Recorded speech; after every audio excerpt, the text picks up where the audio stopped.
Ohrbach's was a department store chain that opened in 1923 and closed in 1987. Did you ever wonder why those sidewalk Santas laugh so much? Maybe they know how much shoppers are paying for the same items they could get for less at Ohrbach's this weekend. At Ohrbach's this Friday, Saturday, and Sunday only, we're taking 25% off all sleepwear, pajamas, slippers, and gloves.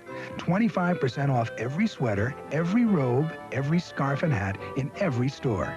Ohrbach's this Christmas, where the laugh isn't on you. Ohrbach's first store opened on October 4th, 1923, in the fire-damaged building where Adolf Zukor operated the world's first Nickelodeon. Founder Nathan Ohrbach launched his store with partner Max Wiesen, a dress manufacturer. Each partner contributed $62,500 to finance the store, which is roughly $1.6 million today. After a time, there was a falling out between the partners. Wiesen refused to sell out, so Ohrbach leased quarters nearby to open a second store. This move forced Wiesen to sell out. Ohrbach would pay his former partner $500,000. Not a bad return on an investment for 3 years of work. Ohrbach's former partner brought women's ready-to-wear in the form of job lots, seconds, manufacturers' overstocks, and irregulars. Ohrbach sold these in large volume and at a low price. After buying Wiesen out in 1928, he added men's and children's furnishings and accessories. He started to trade up his women's wear and offer higher style garments. Other policies formalized at this time were no price advertising, minimum sales force, no alterations, no deliveries, cash and carry, and no special sales periods. As the years passed, Ohrbach became nationally famous for selling women's apparel at prices lower than conventional department stores. Stressing his slogan, "A business in millions, a profit in pennies," Mr. Ohrbach expanded his business by taking over a lower markup than other retailers and by selling copies of couture fashions. Ohrbach's on 14th Street became one of the most famous stores in America because it offered authentic copies of Paris couture originals. Mr. Ohrbach sent buyers to Paris, Rome, and other foreign fashion centers at least twice a year to buy originals by Dior, Balenciaga, and others, and to fly them back to the States. These styles, some of which cost $1,000 and more, were then shown to 7th Avenue manufacturers, and copies at $25 and $50 were available in a week or two. In the early days, there were skeptics about Mr. Ohrbach's merchandising. A Union Square competitor walked in the night before the store opened on Union Square and flatly announced, "It's a joke. I'll give them just 6 months." As events showed, he was wrong. The store expanded until it occupied 6 old buildings of varying heights and shapes. In 1930, Mr. Ohrbach opened a Newark store at Market and Halsey Streets, spending $500,000 8 years later to expand it. By 1947, the 2 Ohrbach stores had reaped a handsome annual profit of $1.5 million on sales of almost $40 million. The following year, he took a long step westward and opened a large store on the Miracle Mile on Wilshire Boulevard in Los Angeles. He had been spurred on by his son, Jerome K., who had been urging his father to attempt the Ohrbach formula in a dozen other cities.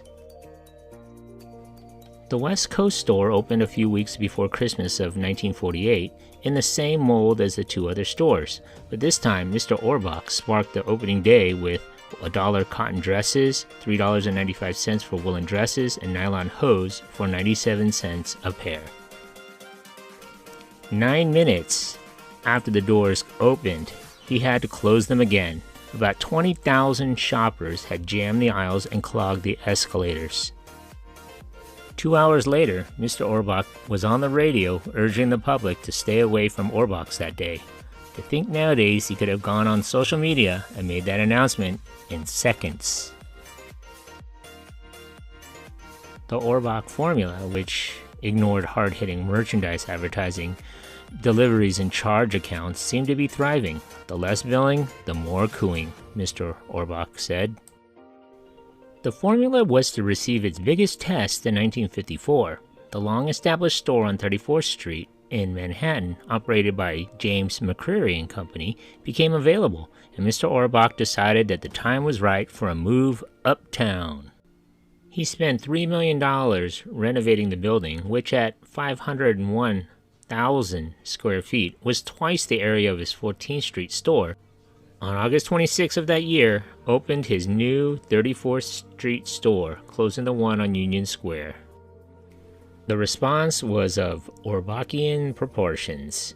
50,000 people crowded into the new store, which was only a half a block from Macy's on Herald Square and a block from Gimbel's at Broadway and 33rd Street.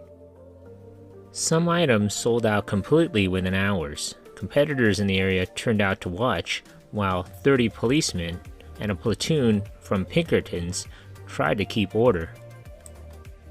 The success of the Miracle Mile store led the company in 1953 to open another branch in downtown Los Angeles when it acquired the 12-story Millerons building at 5th and Broadway.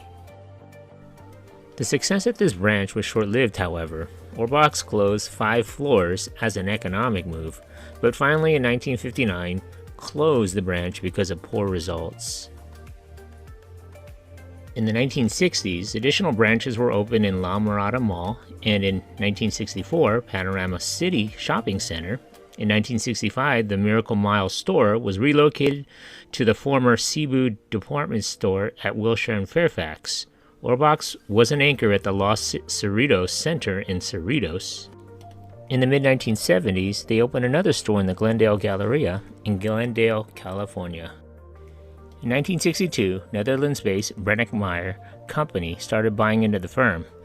In that same year, at the age of 77, Mr. Ohrbach decided to sell the business to C&A Brenninkmeijer, a Dutch retailing company. The business opened their first New Jersey store in 1967 at the Bergen Mall. Ohrbach would eventually have 5 anchor stores in Newark, New Jersey. Sales started to slump at the New York and New Jersey locations in the late 1960s and early 70s in the aftermath of the race riots. Ohrbach's reputation found its way into Hollywood and the small screen. They supplied clothing for the television soap operas All My Children, Dark Shadows, The Doctors, Mr. Ed, I Love Lucy, The Donna Reed Show, and others. Many actors routinely wore Ohrbach's designer outfits on camera. Brenninkmeijer's Amcena Corporation purchased the New Jersey-based Howland and Steinbach store chain in June of 1986. Later that year, it announced the closure of all remaining Ohrbach stores. 6 locations would reopen in February of 1987 under the Steinbach name. What happened? Nathan Ohrbach's methods of selling quality merchandise at discounted prices worked well at first. However, as more and more clothing stores sprung up, the company found itself having to raise their prices, add more product lines, and find additional ways to stand out in a crowded industry.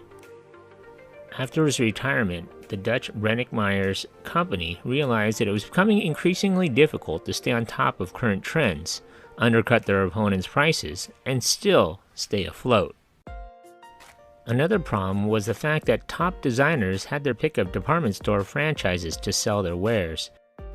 Businesses really had to stand out to attract attention, and it was an area where Ohrbach started falling short. They didn't have the resources or enough locations to be able to secure exclusive agreements with some of the biggest clothing manufacturers, which made it hard to keep up with their competition. Discounters and changing customer tastes also contributed to Ohrbach's demise.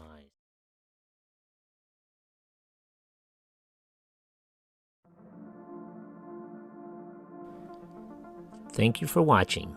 If you like this content, and if you haven't already, hit that subscribe button.